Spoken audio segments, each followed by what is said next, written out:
Hello जी, क्या हाल चाल है। So welcome back to my channel. आज मैं आपको एक थाई हॉरर मूवी एक्सप्लेन करने वाली हूँ। इसका नाम है टेक मी होम। लेकिन उससे पहले अगर आप मेरे चैनल पे नए हैं, चैनल को सब्सक्राइब नहीं किया है तो जल्दी से चैनल को सब्सक्राइब कीजिए। तो चलिए बिना किसी देरी के चलते हैं अपने एक्सप्लेनेशन की ओर।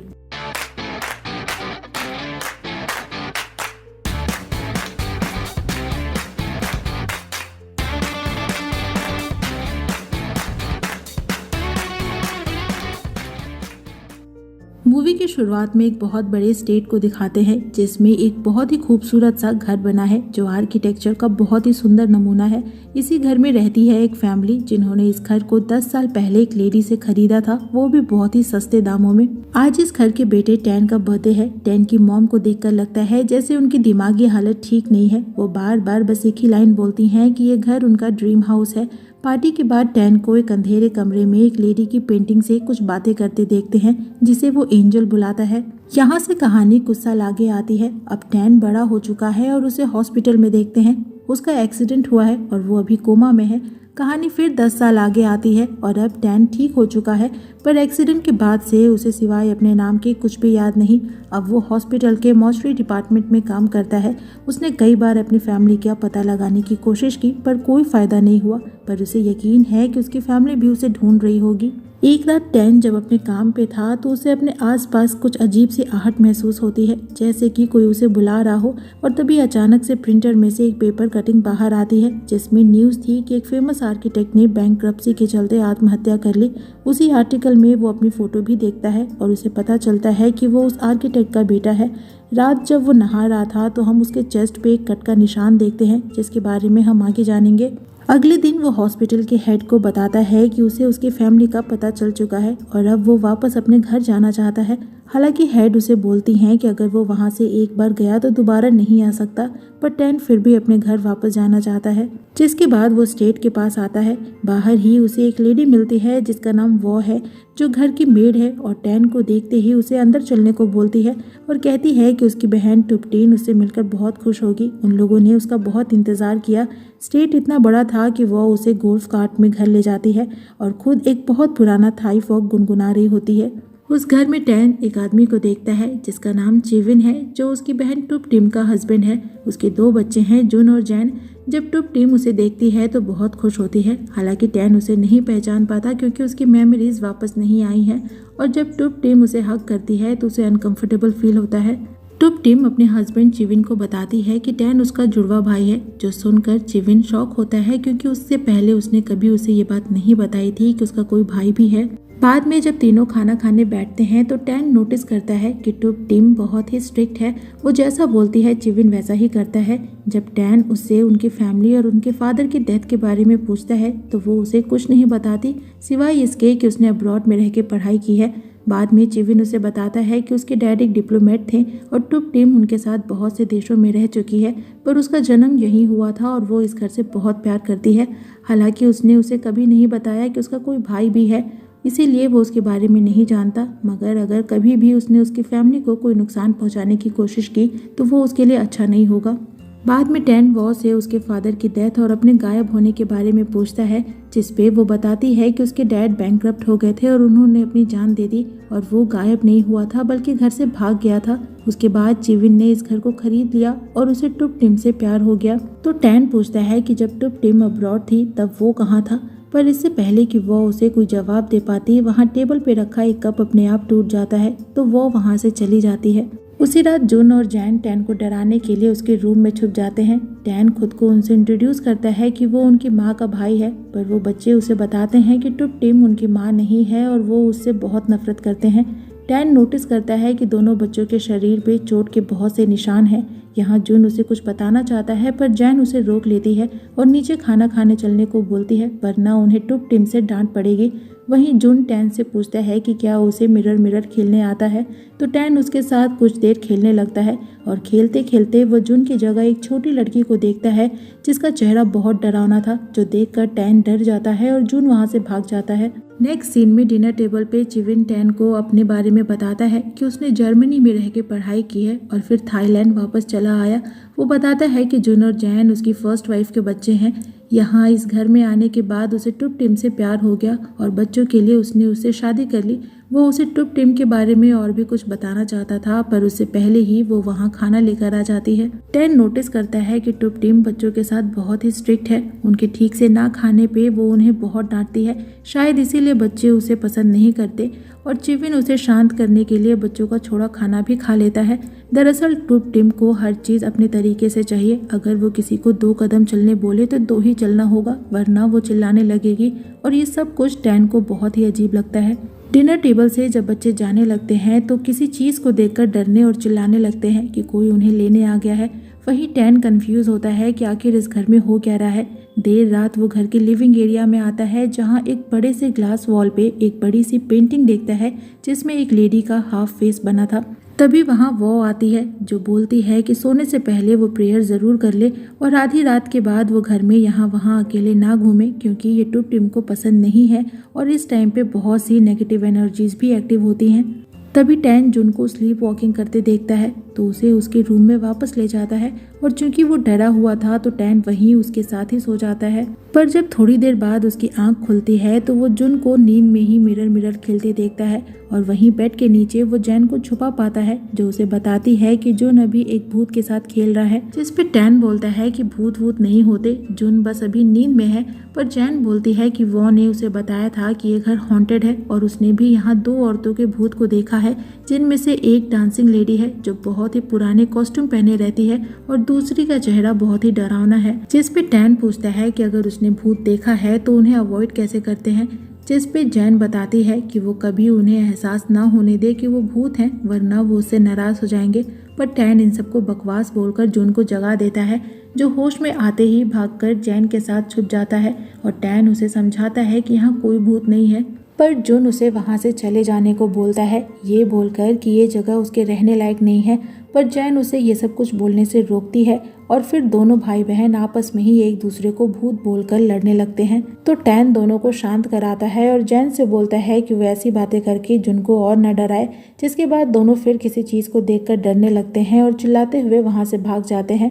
और इस बार टैन भी वहाँ किसी को रोते हुए सुनता है, पर इग्नोर करके दोनों को ढूंढने बाहर चला जाता है। बाहर वो चिविन और वॉ को देखता है जो टुप टिम के ड्रिंक में कुछ मिलाकर उसे देने जा रहे थे। पर जब टैन उस रूम में जाना चाहता है तो दरवाजा बंद हो जाता है, तो वो बाहर से ही दोनों की बातें सुनने लगता है। वहीं अंदर टुप टिम को देखते हैं जो नॉर्मल हालत में नहीं थी। उसने अपने चेहरे के लेफ्ट साइड में एक फेस बनाया हुआ था और जब चिविन उसे उसके नाम से बुलाता है तो वो अपना नाम चॉम बताती है, जो सुनकर चिविन बोलता है कि अगर वो ऐसे ही एक्ट करती रही तो वो बच्चों के साथ उसे छोड़कर वहाँ से चला जाएगा और कहता है कि वो उसकी हेल्प करना चाहता है और वो उसके साथ चाहे जो कर सकती है, पर बच्चों को वो तंग ना करे और उसे वही ड्रिंक पीने को देता है। तभी रूम का दरवाजा अपने आप खुल जाता है और जब टैन अंदर आकर देखता है तो रूम में उसे कोई नहीं दिखता। जिसके बाद वो फिर से जुन और जैन को ढूंढने लगता है। तभी अचानक से चिविन उस पर गन से शूट करने लगता है, जो देखकर टैन और डर जाता है। तो चिविन उसे सॉरी बोलता है और उसे वहीं छुपने को बोलता है और कहता है कि ये घर रहने लायक नहीं है। उसके बाद वो गन लेकर वॉ का पीछा करता है जो घर से भागने की कोशिश कर रही थी। तो टैन भी उनका पीछा करता है और चिविन वॉ को शूट करके मार देता है। जिसके बाद टैन फिर से घर के अंदर आता है, जहां वो जुन और जैन की डेड बॉडीज देखता है और जब चिविन को ढूंढने ऊपर जाता है तो देखता है कि चिविन खुद से ही खुद को शूट कर लेता है, जो देखकर टैन डर के वहां से भागता है। लेकिन तभी उस ग्लास वॉल के पीछे उसे किसी की डेड बॉडी रस्सी से लटकी दिखाई देती है और जब पीछे मुड़कर देखता है तो पूरी फैमिली यानी चिविन, टुप टिम, जुन, जैन और वॉ इन सब की डेड बॉडीज एक साथ देखता है, जैसे कि वो अभी भी जिंदा हो, जो देखकर टैन और डर जाता है और घर के बाहर जाकर पुलिस को कॉल करने की कोशिश करता है, पर उसके फोन में नेटवर्क ही नहीं आता। जिसके बाद वो स्टेट से ही बाहर भाग जाता है, पर घूम फिराकर वो फिर से खुद को उसी स्टेट के अंदर पाता है। वो कई बार बाहर भागने की कोशिश करता है, पर हर बार वो जगह उसे वापस बुला लेती है और बार बार वो स्टेट के गेट पे वॉ से मिलता है, जो उसका वेलकम करती है। सब कुछ ठीक वैसे ही होता है जैसा उसके आने के पहले दिन हुआ था। टैन अब तक समझ चुका है कि वो इस स्टेट के ट्रैप में फंस चुका है, जो उसे खुद से दूर नहीं जाने देगा और बाकी सभी लोग मर चुके हैं जो अपनी अपनी कहानी उसे बताना चाहते हैं। यानी कि वो उस घर में जिन जिन लोगों से मिला वो सभी मर चुके हैं और इन सभी को कोई एक स्ट्रॉन्ग आत्मा कंट्रोल कर रही है। उसके बाद कहानी 1 साल पीछे आती है और हमें टुप टिम की कहानी दिखाते हैं और टैन ये सब कुछ अपनी आंखों के सामने देखता है। घर में एक मॉन्क को बुलाया जाता है। वहीं टुप टिम को देखते हैं जो बेहोश थी, जिसे चिविन ने ड्रिंक में नींद की गोलियां मिलाकर दी थी। मॉन्क उसके चेहरे पे एक मंत्र लिखा कपड़ा रखते हैं, जिसके रखते ही टुप टिम चिल्लाने लगती है। उसे देखकर साफ लगता है कि वो पोजेस्ड है। मॉन्क उस पे अपने मंत्र पढ़ते हैं और रिचुअल्स करते हैं, पर तभी टुप टिम को जिस लेडी की आत्मा ने पोजेस किया था वो अपने असली रूप में आती है और मॉन्क के साथ साथ वो भी मंत्र रिपीट करने लगती है। यानी किसी मंत्र और रिचुअल का उस पर कोई असर नहीं होता और उल्टा मॉन्क ही उल्टियां कर करके बेहोश होने लगते हैं। तो टुप टिम उन्हें कैंडल फेंक कर जला देती है। कहानी फिर से प्रेजेंट में आती है और फिर से वॉर टैन को रात में यहाँ वहाँ घूमने से मना करती है। इस बार टैन उसकी पीठ पे 2 गन शॉट्स के निशान भी देखता है जो चिविन ने उसे मारे थे। यहाँ टैन फिर से उस डेड बॉडी को ग्लास वॉल के बाहर लटका देखता है जो उसे तोड़कर अंदर आ जाती है, जो उसी लेडी की थी जिसका चेहरा बहुत ही डरावना था, जो देखकर टैन वहाँ से भागता है और जुन और जैन से मिलता है, जो उससे पूछते हैं कि क्या अब उसे यकीन हुआ कि ये घर हॉन्टेड है और वो किसी को ये एहसास ना होने दे कि वो भूत है, वरना वो उस पर नाराज हो जाएंगे। उसके बाद टैन फिर से वहाँ वो सब कुछ नोटिस करता है जो इससे पहले वो एक्सपीरियंस कर चुका है, जैसे उनका साथ डिनर करना, टुप टिम का बच्चों पे चिल्लाना, चिविन का उसे शांत करना। पर रियलिटी में वहाँ एक इंसान नहीं होता, वो बस उनकी आवाज़ें सुन पा रहा था। और अचानक से टेबल पे रखी सभी प्लेट्स हवा में उड़ने लगती हैं और तभी वो हाफ फेस वाली पेंटिंग भी नीचे गिर जाती है, जिसके पीछे टैन एक दरवाज़ा देखता है। टैन किसी तरह उस दरवाजे से अंदर जाता है जहां वो एक पियानो देखता है, जिसे देखकर उसे याद आता है कि वो अक्सर उसे किसी के साथ प्ले किया करता था और वहां उसे उस लेडी की पेंटिंग भी दिखती है जिसे बचपन में वो बातें करता था और एंजल बुलाता था। उस रूम में उसे कई फेस ड्राइंग्स और सामान मिलते हैं। वहीं एक बॉक्स में कुछ पुराने कैमरा, फोटोग्राफ्स और रील्स मिलते हैं। उसी में एक पुराना एल्बम था जिसमें एक लेडी की फोटो थी जिसने ट्रेडिशनल थाई डांसर के कपड़े पहने थे। इसमें टैन उस लेडी की, उसके हस्बैंड और बच्चों के साथ भी फोटोज देखता है, पर अजीब बात ये थी कि वो उस लेडी को छोड़कर बाकी सभी डेड बॉडीज थी। जिसके बाद टैन उस बॉक्स से मिली रील देखने लगता है जो उसी लेडी की थी जिसका नाम चॉम है, जिसने उस घर को बनाया था, जो इस घर में अपने हस्बैंड और 2 बच्चों के साथ रहती थी। क्योंकि उस लेडी को डांस का शौक था तो वो बाकियों को भी ट्रेडिशनल डांस सिखाती थी। चॉम इस घर से बहुत प्यार करती थी और इसे कभी छोड़ना नहीं चाहती थी, लेकिन बैंकरप्सी के चलते उसका ये घर टैन के डैड को सस्ते दाम में बिक गया, जो चीज़ उसे बहुत बुरी लगी। यानी टैन के डैड आर्किटेक्ट नहीं थे बल्कि चॉम थी। टैन के डैड एक डिप्लोमेट थे और वो आर्टिकल जो प्रिंटर से उसे मिली थी वो टैन को कंफ्यूज करने के लिए थी। चॉम इस बात को मानने को तैयार ही नहीं थी कि वो बैंकरप्ट हो चुकी है। उसे लगता था कि लोग उसके लिए झूठे रूमर्स फैला रहे हैं कि वो बैंकरप्ट हो चुकी है और एक पागल औरत है, ताकि धोखे से उसका ये घर उसे खरीद सकें।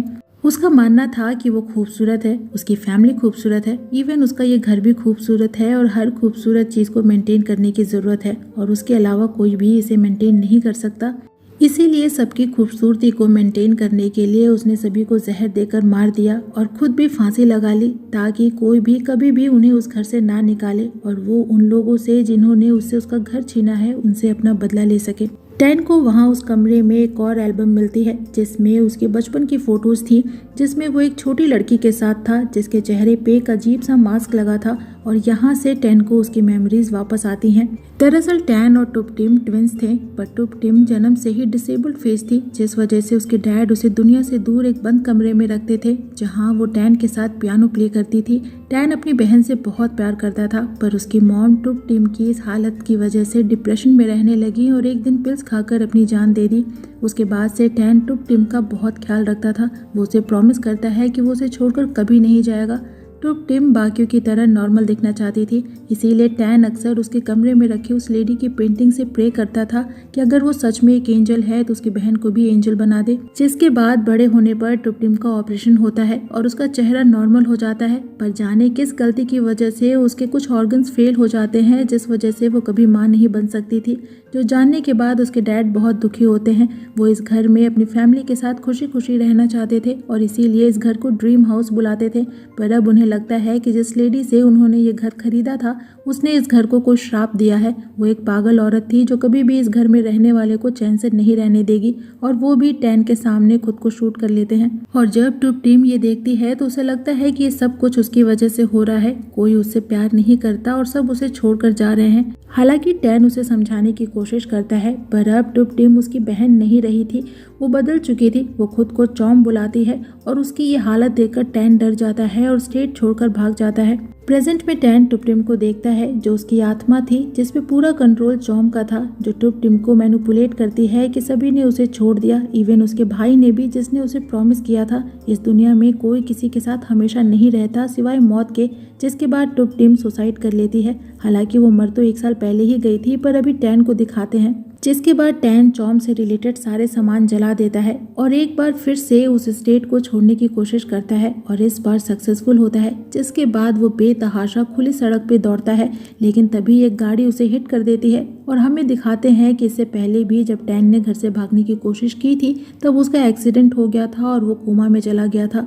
उसके बाद जब वो अपनी आंखें खोलता है तो फिर से खुद को उसी स्टेट के अंदर पाता है। वो समझ चुका है कि वो कभी भी इस घर को छोड़कर नहीं जा सकता। कुछ तो ऐसा है जिसने उसे इस घर से बांध कर रखा है, और तब उसे याद आती है उस प्रॉमिस की जो उसने अपनी बहन और चॉम से की थी। टुप टीम हमेशा से नॉर्मल दिखना चाहती थी और टैन उसे अक्सर कहता था कि वो दोनों ट्विंस हैं, तो ऑपरेशन के बाद वो बिल्कुल उसकी जैसी दिखेगी, और इसीलिए दोनों साथ साथ मिरर मिरर खेलते थे। और इसीलिए उसने उस पेंटिंग से प्रेयर भी की थी जो चॉम की थी, जो उसे प्रॉमिस करती है कि वो उसकी बहन को सुंदर बना देगी, मगर इसके बदले वो उसे कभी छोड़कर नहीं जा सकता। और उसने ही उसके चेस्ट पे वो कट का निशान भी दिया था, जिसके थ्रू वो टैन से कनेक्ट हो गई थी। प्रेजेंट में टैन टुप टीम को देखता है जो बिल्कुल नॉर्मल थी, पर चॉम उसे पोजेस करके पूछती है कि आखिर सब उसे छोड़कर क्यों चले जाते हैं। जिसके बाद टैन उसे अपने चेस्ट का वो निशान दिखाता है और बोलता है कि चाहे तो वो उसे अपने साथ ले जा सकती है, पर वो उसकी बहन को वापस दे दे। वो अपना प्रॉमिस पूरा करेगा और फिर कभी यहाँ से नहीं जाएगा। जो सुनकर चॉम जोर जोर से रोने लगती है और थोड़ी देर बाद टुप टीम वापस आ जाती है, पर वैसी ही जैसी वो पैदा हुई थी, यानी अपने ओरिजिनल फेस के साथ, यानी कि चॉम ने उसे हमेशा के लिए छोड़ दिया। उसके बाद टैन की एक वॉइस ओवर आती है कि हर फेरी टेल की तरह उसकी स्टोरी की भी एक हैप्पी एंडिंग हुई। लंबे समय तक अगर आप किसी जगह या मेमोरी में ट्रैप हो जाते हैं तो धीरे धीरे उसे एक्सेप्ट करने लगते हैं, और उसके साथ भी वैसा ही हुआ।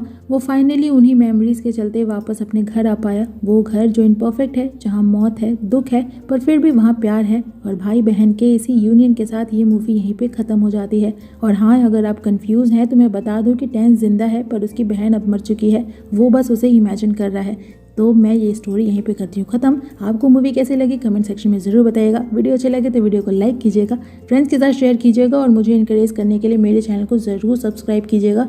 मैं आपसे मिलूंगी नेक्स्ट वीडियो में नेक्स्ट एक्सप्लेनेशन के साथ। तब तक अपना खूब सारा ख्याल रखिए। सायोनारा।